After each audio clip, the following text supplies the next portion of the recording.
Wrong number वाला प्यार episode 73। Prince को तो पूरा दिमाग खराब हो गया था, पर वह अपने दोनों हाथों से अपने सिर को पकड़ के दबाने लगा। वह बहुत सोचने के बाद दिमाग काम किया कि बेचारी शगुन इतनी बड़ी मुसीबत में फंसी थी। वह क्या कर सकती अगर उस लड़के ने उसका फ़ायदा उठाया। इसमें शगुन की तो कोई गलती नहीं, वह तो सिर्फ डर के वजह से ये सब कर ली होगी। प्रिंस आगे बोला, तो क्या हो गया, बाहर देश में ये सब चलता है, लोग कर लेते हैं। ये सब जानने के बाद भी मैं तुमसे शादी करने के लिए तैयार हूँ, तुम्हें अपनाने के लिए तैयार हूँ। बोलो, क्या तुम तैयार हो मुझसे शादी करने के लिए? प्रिंस के मुंह से शादी का जिद सुन शगुन सोफे से उठ खड़ी हुई और तेज आवाज़ में बोली, मैं तुमसे शादी नहीं कर सकती हूँ प्रिंस, क्योंकि मैं एक बार नहीं 1000 बार उस इंसान के साथ वह सब कर चुकी हूँ। हर रोज़ हम दोनों के बीच में ये सब कुछ होता था। वह इंसान मेरे साथ कोई ज़बरदस्ती नहीं करता था, बल्कि हमेशा वह मेरा परमिशन लेकर ये सब करता था और मैं उसे ये परमिशन देती थी। हम दोनों की मर्ज़ी से ये सब कई बार हो चुका है, यहाँ तक कि रोज़ बिस्तर पर ये सब हम करते थे। शगुन एक ही बार में सब कुछ बोल गई, जो सुन प्रिंस की आंखों से आंसू आने लगा।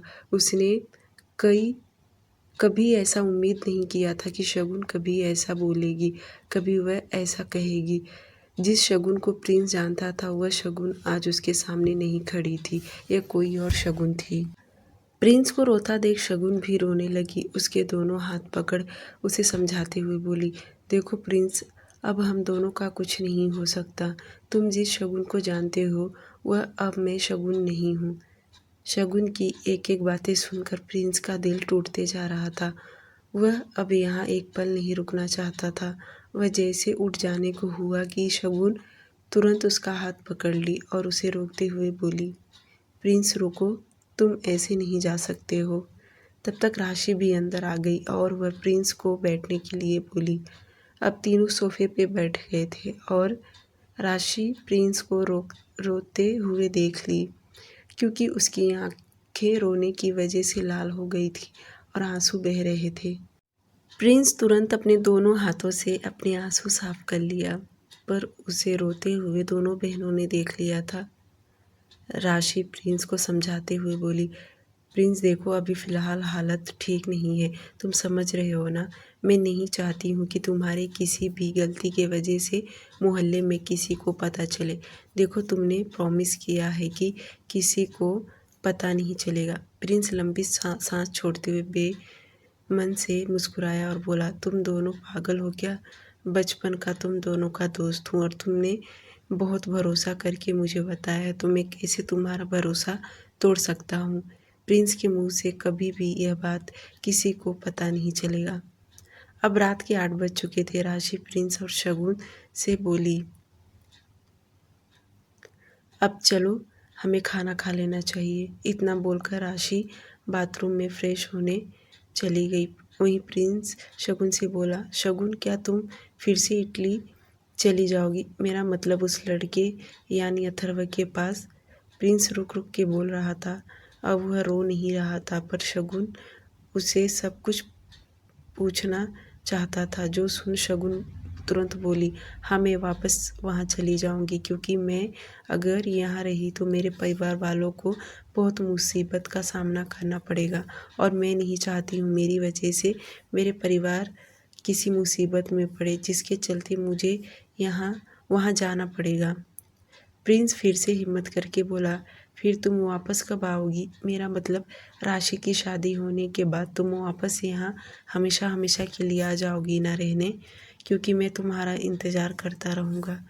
प्रिंस बोल ही रहा था कि शगुन उसे टोकते हुए बोली, प्रिंस, तुम मेरा इंतज़ार मत करना, मेरा कोई भरोसा नहीं। फिर भी मैं तुम्हारा इंतज़ार करूँगा।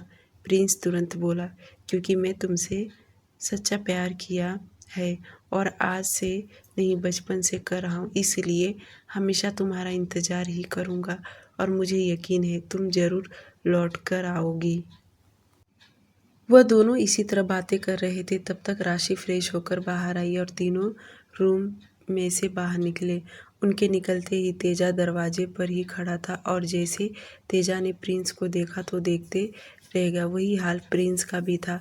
प्रिंस तुरंत पूछ पड़ा, यह कौन है? जो सुन शगुन बोली, यह अथर्व का राइट हैंड है। इन्होंने मुझे यहाँ लेकर आए हुए हैं। प्रिंस उसे ऊपर से नीचे तक देखने लगा क्योंकि तेजा बहुत पहलवान और हट्टा कट्टा लंबा दिखने में था। वह एक साथ 2 लोगों को उठाकर पटक सकता था। उसके शरीर से ही पता चलता था कि कितना पहलवान है। अब चारों नीचे कैफेटेरिया में खाना खाने आ गए। तेजा ने चुपके से प्रिंस का फ़ोटो निकाल कर अथर्व को भेज दिया और थोड़ा साइड में जाकर अथर्व को कॉल करके बता दिया कि राशि के साथ कोई लड़का आया है। तेजा की बातें सुनते ही अथर्व तुरंत मोबाइल चालू करके फ़ोटो देखा तो उसे प्रिंस को देखते याद आ गया क्योंकि जब अथर्व ने शगुन के घर को हैक किया था तो प्रिंस हमेशा शगुन के घर पर आया करता था। अथर्व ये भी जानता था कि प्रिंस शगुन को लाइक करता है, पर उसकी नीयत बिल्कुल साफ है। वह अभी भी बच्चों जैसा हरकतें करता है क्योंकि शगुन के घर जाके घंटों बैठता था। तब अथर्व ने उसे अच्छे से ऑब्जर्व कर लिया था। अथर्व ने तेजा को साफ साफ कह दिया कि प्रिंस से कोई खतरा नहीं है। वह बहुत ही इनोसेंस लड़का है। उसका कोई प्रॉब्लम नहीं, उससे बेफिक्र रहो। चारों कैफेटेरिया में आकर खाना खाने लगे।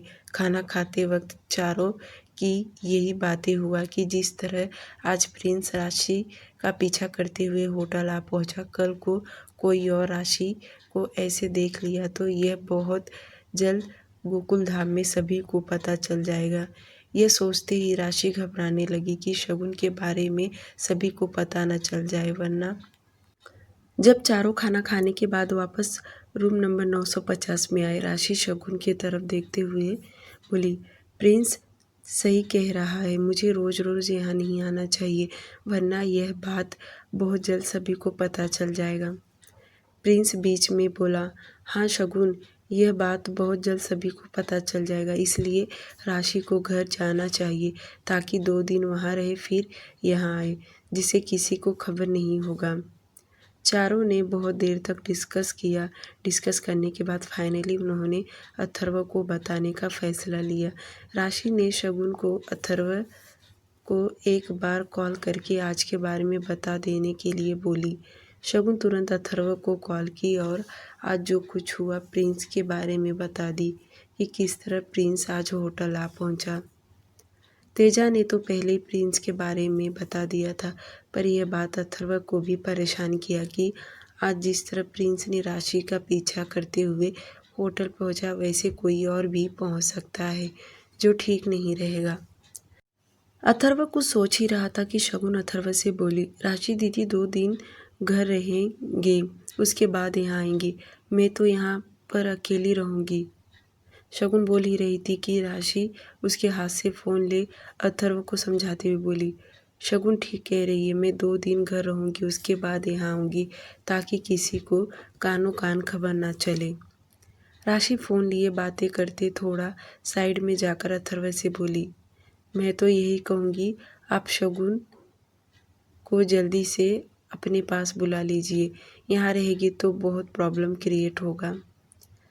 राशि सही कह रही थी, जो सुना अथर्व को अच्छा लगा, पर वह और 8 दिन शगुन को नहीं बुला सकता था क्योंकि माहिर और उसकी मॉम अभी भी 8 दिन रहने वाले थे, जिसके चलते उसने तुरंत कहा कि शगुन बहुत दिन के बाद अपने माँ बाबा से मिलने गई है, मैं नहीं चाहता उसे बहुत जल्दी बुलाऊं, इसलिए उसे थोड़े दिन और रहने दो, उसके बाद मैं उसे खुद अपने पास बुला लूँगा। अथर्व सही कह रहा था और राशि भी उसकी बातों को मान गई। थोड़ी देर वे लोग वापस बातें किए, उसके बाद राशि प्रिंस को घर जाने के लिए बोली और वह एक बार फिर शगुन के गले लगकर रो दिया, जिससे शगुन को भी रोना आ गया। उसे भी प्रिंस के लिए बहुत बुरा लग रहा था।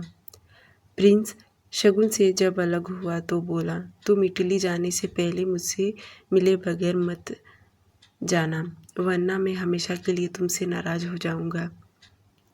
उसकी बातें सुन शगुन बोली, ऐसा हो ही नहीं सकता, मैं तुमसे मिलकर ही जाऊंगी।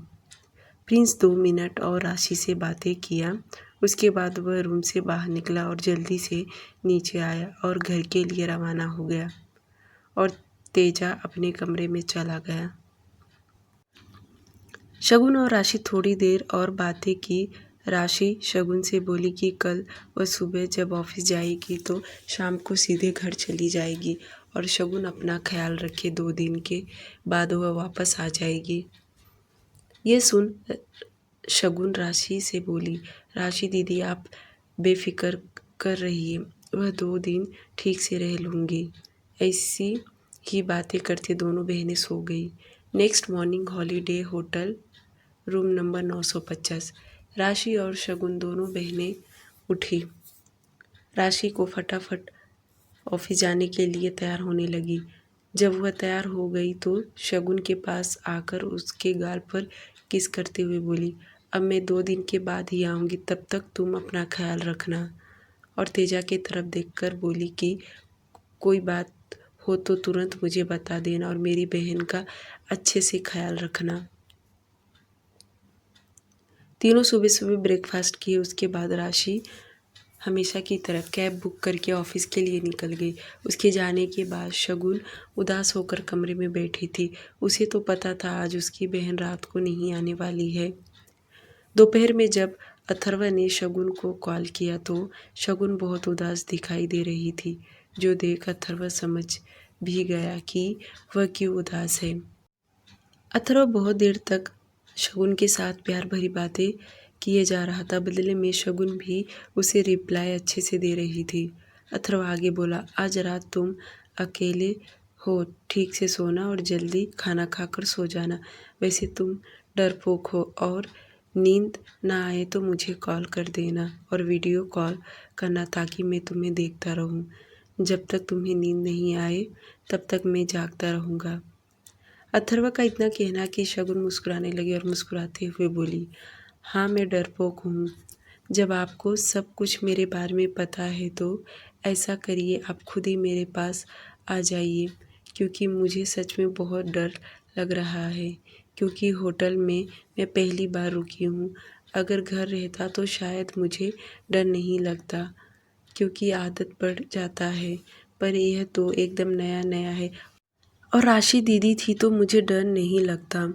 शगुन पहली बार अथर्व को अपने पास बुला रही थी, जो सुन अथर्व बोला, मैं वहाँ कैसे आ सकता हूँ, तुम बहुत दूर हो, मैं तुम्हें बहुत जल्द अपने पास बुला लूँगा।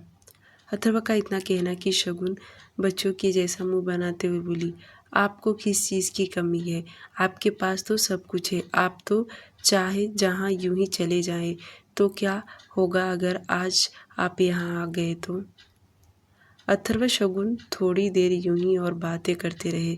शगुन ने तो अथर्व को बस यूं ही उसे आने के लिए बोल दी थी कि वह यहाँ आ जाए, और जब अथर्व ने कॉल डिस्कनेक्ट किया तो वह तुरंत एंटोनियो को कॉल करके अपने कैबिन में बुलाया और आज का सभी शेड्यूल रद्द करने के लिए कह दिया।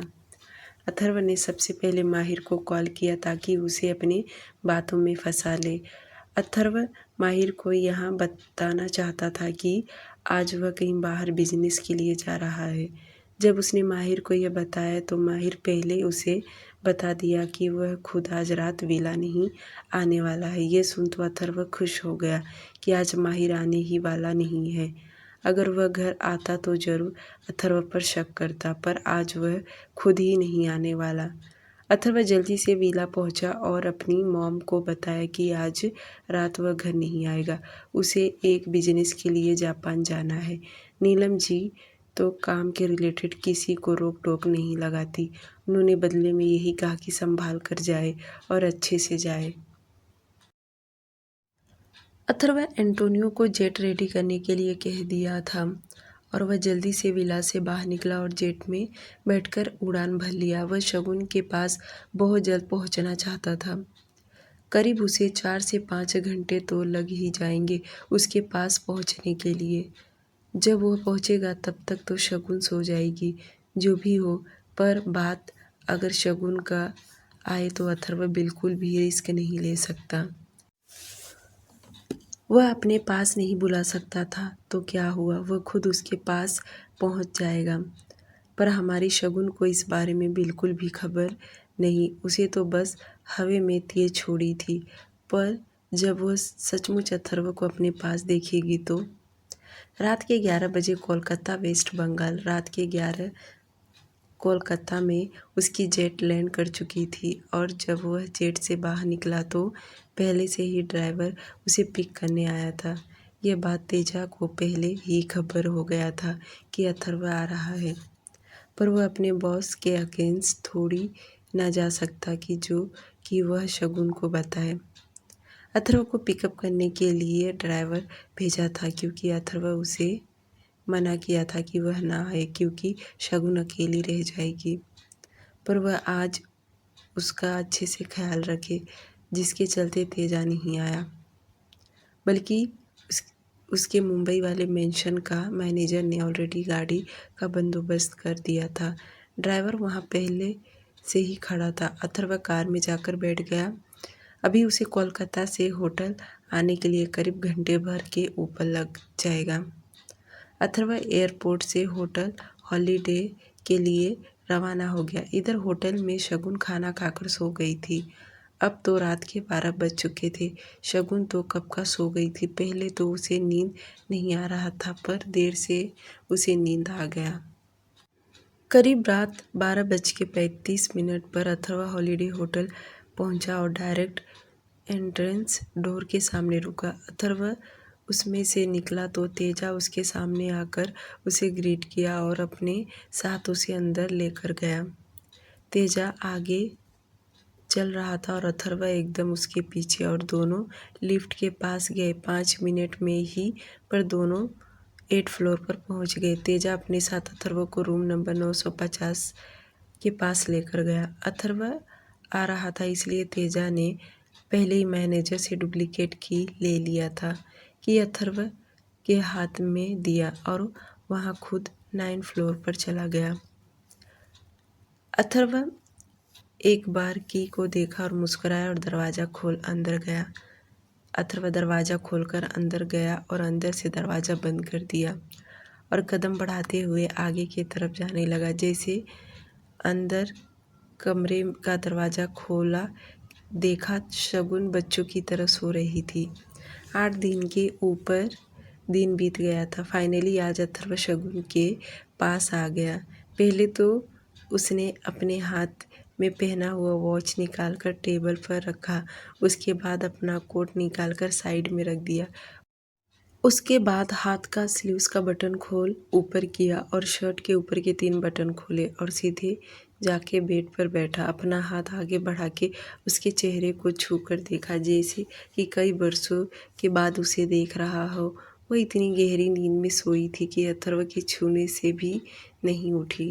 वहीं अथर्व थोड़ा आगे बढ़ा, धीरे धीरे उसकी तरफ झुका और एकदम उसके चेहरे के पास जाकर अपना चेहरा ले गया और उसके होठों को किस करने लगा।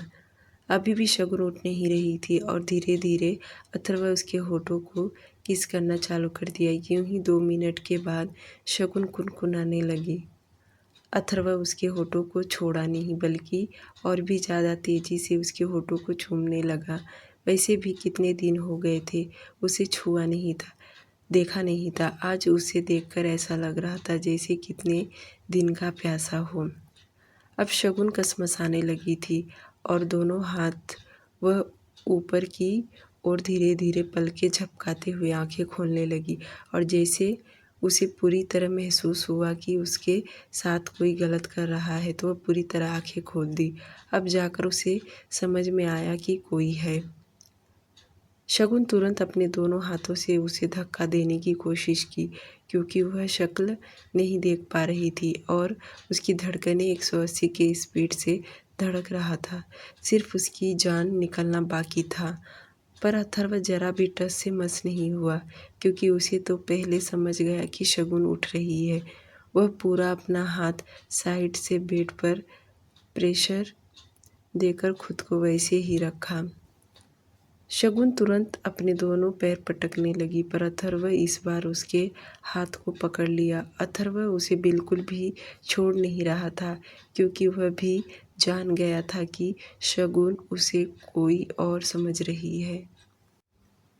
शगुन अब उल्टा सांस लेने लगी थी, जो देख अथर्व ने तुरंत उसके होठों को छोड़ दिया। उसकी आंखों में देखने लगा। शगुन आंखें बंद की लंबी लंबी सांस लेने लगी। वह 2 मिनट तक खुद के सांसों पे बेकाबू कर रही थी, और जैसे उसने खुद को संभाली, आंखें खोली और अपने आंखों के सामने अथर्व को देखी, तो वह तुरंत उठकर बैठ गई। अथर्व को देख वह तुरंत पीछे सरकने लगी, क्योंकि अथर्व तो उसे सामने दिखाई दे रहा था, पर उसे यह बात तो पता था कि अथर्व इस वक्त इटली में है या नहीं। उसे यही लगा कि यह कोई भूत ही हो सकता है। वह पीछे सरक रही थी, जो देख अथर्व ने उसका पैर पकड़ लिया, और इन्हीं सब के बीच में शगुन भागने की कोशिश की, पर अथर्व उसका पैर पकड़ा था, इसलिए वह भाग नहीं पाई। पर वह बेड से तुरंत छलांग लगाई, और जिससे वह तेजी से नीचे गिरी कि अथर्व तुरंत उठकर उसे उठाने लगा, क्योंकि वह गिरी तो उसके कोहनी और हाथ पर चोट लग गया, और उसके मुंह से जोरदार आवाज़ निकला। शगुन के हाथ में चोट लगा, जो अथर्व उसे गोद में उठा लिया और बेड पर बैठा उसे डांट लगाते हुए बोला, आर यू क्रेजी? मुझे देख के तुम भाग क्यों रही हो? कहाँ लगा तुम्हें? अथर्व का आवाज़ जैसे शगुन के कान में गया कि वह हक्की बक्की होकर उसे देखने लगी, क्योंकि अथर्व ही तो था। उसकी आवाज़ पहचान गई, पर उसे समझने में दिक्कत हो रहा था कि अथर्व कैसे यहाँ आ सकता है। वह तो इटली में है। शगुन डरते हुए आवाज़ में बोली, आप यहाँ कैसे? आप अथर्व नहीं हो सकते, वह तो इटली में है। शगुन एकदम डरी हुई हकलाती हुई आवाज़ में बोल रही थी, जो देख अथर्व मुस्कुरा दिया और बोला, तुमने ही तो मुझे बुलाया, और अब तुम ही मुझसे डर रही हो। क्या तुमने मुझे नहीं कहा कि तुम्हें डर लग रहा है मैं आ जाऊं? शगुन अपना सलाइवा गटकते हुए बोली, इतनी दूर से आप इतना जल्दी कैसे आ गए? नहीं, आप अथर्व नहीं हो सकते। शगुन अब फिर से अथर्व के हाथ को झटक कर पीछे सरकने लगी। वह भागने का मौका देख रही थी, पर अथर्व ने उसे पूरी तरह जकड़ लिया और बोला, कहाँ भागने का प्लान बना रही हो? क्या तुम यहाँ से अब निकल सकती हो बाहर? अथर्व का इतना कहना कि शगुन उसकी आंखों में देखने लगी, क्योंकि उसे भी यकीन हो रहा था कि अथर्व ही है, पर उसे कहीं ना कहीं अंदर डर भी लग रहा था। यह कोई भूत प्रेत तो नहीं है ना? शगुन अपने कांपते हुए हाथ आगे बढ़ाई, और वह अथर्व के चेहरे को छूकर देखी। उसके इस तरह छूने से अथर्व हंसने लगा, खुद को रोक न सका और बोला, हो गया अब यकीन कि मैं ही हूँ? शगुन फिर से बोली, पर आप इतनी दूर से? शगुन बोल ही रही थी कि अथर्व उसे बीच में टोक दिया, हाँ मैं इतनी दूर से आ गया सिर्फ तुम्हारे लिए, क्योंकि तुमने मुझे बुलाया। जहाँ मेरी शगुन को डर लगे और मैं ना पहुँच सकूँ, ऐसा हो ही नहीं सकता। तुम्हारा सब तकलीफ़ मेरा है। इतना बोल अथर्व तुरंत अपने दोनों हाथों से शगुन के चेहरे को पकड़ प्यार से देखने लगा। वह जिस तरह से देख रहा था, शगुन को अब पूरा यकीन हो गया कि उसका अथर्व ही है। अथर्व उसे अपने गले लगा लिया। आज बहुत कस के गले लगाया था। उसके गले लगते ही शगुन को वही एहसास और सुकून मिला, जो अब अथर्व उसे देता आ रहा है। वही खुशबू, वही प्यार जो अब पहचान गई। और अथर्व ने अब बिना देरी किए उसके होठों पे होठ रख किस करने लगा। शगुन, जो कुछ देर पहले एकदम डर के मारे उसकी जान निकलने वाली थी, अब धीरे धीरे उसे राहत मिलने लगा, और किस करते वक्त अथर्व का हाथ शगुन के शरीर पर भी घूम रहा था। वहीं शगुन का अभी भी दोनों हाथ अथर्व के शर्ट को पकड़ रखी थी। शगुन अथर्व को किस बैक नहीं कर रही थी, जो देख अथर्व ने तुरंत उसके होठों को छोड़ उसके आंखों में देखते हुए बोला, क्या हुआ, तुम किस क्यों नहीं कर रही हो? अथर्व की आवाज़ सुनते ही शगुन हल्की सांस लेते हुए बोली, वह मैं डर गई थी और अभी भी थोड़ी सी डर लग रहा है। अथर्व बोला, जब मैं हूँ तो तुम्हें डरने की क्या ज़रूरत। वैसे भी इतने दिन से तुमने बहुत रिलैक्स किया, पर आज नहीं आराम करने दूंगा। आज इतने दिनों का पूरी कसर निकालने वाला हूँ। अथर्व का इतना कहना कि शगुन शर्माते हुए तुरंत नज़रें नीचे कर ली। वहीं अथर्व आगे बोला, चलो पहले तुम स्टार्ट करो। अथर्व का इतना कहना कि शगुन का भी मन डोल गया, क्योंकि बीच में उसे भी ऐसे कई बार अथर्व की याद आया था, क्योंकि इतने महीने से अथर्व के साथ एक ही कमरे में रह चुकी थी। अब डायरेक्ट इतना दूर आने के बाद उसे कहीं न कहीं उसकी कमी महसूस होने लगा था। पर आज वह अथर्व को एकदम अपने सामने देखकर उसने भी अपने हाथ अथर्व के गले में डाल दी और अपना चेहरा एकदम अथर्व के करीब लेकर गई। अब दोनों की नाक आपस में टच हो गया और शगुन ने जैसे उसके होठ पर अपने होठ रखी, धीरे धीरे किस करने लगी। थोड़ी देर तक वे दोनों प्यार भरी बातें किए। अथर्व आगे बोला, मुझे कल सुबह निकलना है, तो आज रात हम दोनों अच्छी नाइट स्पेंड करेंगे। मैं सिर्फ तुम्हारे कहने पर आया हूँ, क्योंकि तुम अकेली थी ना, और मैं नहीं चाहता कि मेरी वाइफ कभी अपने आप को अकेला महसूस करे। उसकी बातें सुन शगुन तो एकदम दंग हो गई कि सच में अथर्व उसे कितना प्यार करता है, जो उसके एक बार कहने पर इतनी दूर से यहाँ आ गया। उसे किसी बात का तकलीफ़ ना हो तो उसकी एक एक चीज़ों को बड़ी बारीकी से ख्याल रखता है।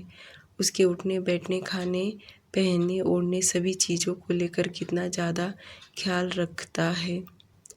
अथर्व और शगुन का प्यार पूरी रात चालू रहा। डियर लिसनर, इस स्टोरी में रोमांस बहुत ज़्यादा है। मैंने 10 मिनट का रोमांस कट कर दी, क्योंकि यूट्यूब गाइडलाइंस पॉलिसी के ख़िलाफ़ था, जिसके वजह से मुझे पूरी स्टोरी में बहुत कुछ चेंज करना पड़ा। उम्मीद करती हूँ कि आप लोगों को समझा होगा। प्लीज़ स्टोरी को लाइक और चैनल को सब्सक्राइब कर दीजिए।